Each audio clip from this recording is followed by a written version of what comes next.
Alléluia! Nous bénissons notre Seigneur et Sauveur Jésus-Christ de Nazareth, bien-aimé, pour ce jour ensoleillé que nous voyons par sa grâce. Alors, bien-aimé, bonjour ou bonsoir à vous, que vous soyez actuellement dans le monde. Donc, voyez ce message que le Seigneur m'a mis à cœur, qui est la liberté en Christ, c'est passer de l'assistanat des églises à l'autonomie par l'Esprit Saint. Alléluia, gloire au Seigneur. Alors, bien-aimé, voyez qu'en ces temps de la fin, le Seigneur appelle ses enfants à lui revenir avec un cœur sincère, autrement dit, à bannir le péché de leur tente. Et si justement les églises d'aujourd'hui qui sont assujetties à des dénominations imposées par les hommes et dont l'instigateur est Satan, voyez que cette dénomination qui mène la division dans le corps du Christ dans son ensemble fait que beaucoup encore suivent leur propre voie. Et voyez cet épisode dans l'évangile de Jean au chapitre 21, verset 17, où le Seigneur demande à 3 reprises à Pierre s'il l'aime. Et voyez qu'au bout de la 3e fois, effectivement, Pierre, se sentant indigné, lui dit « Seigneur, tu sais toutes choses », qu'il l'aime en fait. Et de là, le Seigneur lui répondit « Alors paie mes brebis ».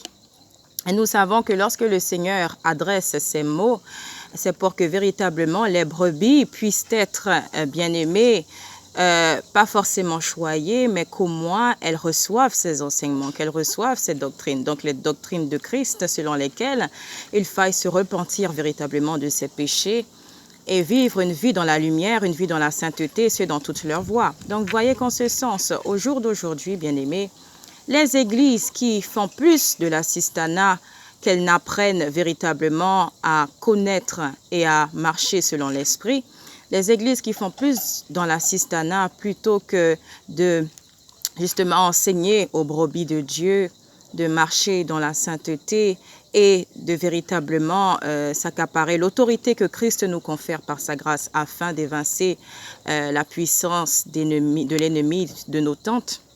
Voyez qu'en fait, les brebis, au lieu de véritablement demeurer dans les verts pâturages et d'être autonomes, elles continuent encore à dépendre de leur pasteur, elles continuent encore à dépendre des anciens, elles continuent encore à dépendre de tout ce qui peut se faire voir comme étant une autorité dans l'Église.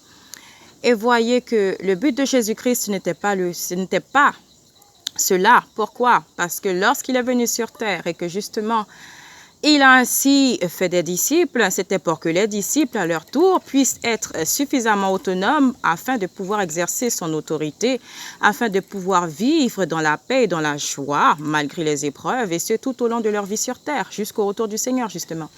Donc, vous voyez qu'ici, encore, bien-aimés, nous pouvons voir les motifs qui se cacheraient derrière cet assistanat des églises, pour bon nombre d'entre elles, pas forcément toutes. Mais voyez que, comme le Seigneur lui-même le dit, nul ne peut servir de maître, nul ne peut servir Dieu et maman, car soit il aimera l'un et il haïra l'autre, soit il s'attachera à l'un et il méprisera l'autre. Donc voyez que le motif qui se cache derrière ces églises, pour la plupart qui font de l'assistanat, c'est quoi? Est-ce l'amour de Dieu véritablement ou est-ce l'amour de l'argent? Parce que nous savons que dans tous les cas, bien-aimés, bon nombre d'églises qui disent agir au nom de Dieu, si véritablement cela est le cas, alors elles ne seraient pas assujetties à des dénominations diverses. Alors, elles n'enseigneraient pas le fait que la dîme soit obligatoire, alors que nous savons que cette grâce sous laquelle nous vivons fait que toutes choses doivent se faire par amour véritable, par charité, non pas par souci de payer la dîme, parce que toutes choses qui sont faites par contrainte ne sont pas de Dieu. Le Seigneur veut que nous donnions avec une âme charitable. Le Seigneur veut que nous grandissions dans la foi et que, au bout, nous puissions justement parvenir à l'unité de la foi. Donc, tout un chacun, ceux qui sont mal affermis dans la foi et ceux qui sont affermis dans la foi, doivent se soutenir mutuellement dans la mesure où cette maturité spirituelle est indispensable afin que tous, telle une famille, nous puissions au retour du Seigneur prendre part à la première résurrection, comme cela est annoncé. Parce que, comme vous le savez, bien-aimés, ceux qui prennent part à la première résurrection, ceux-là même, le Seigneur les fera sacrificateurs. Le Seigneur les fera, bien-aimés. Alléluia, ces sacrificateurs.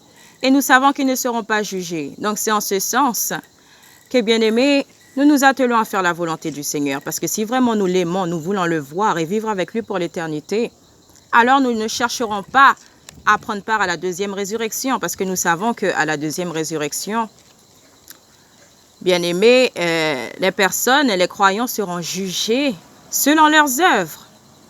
Voyez que ceux-là auront part à la grande tribulation et ce jusqu'à la fin. Alléluia.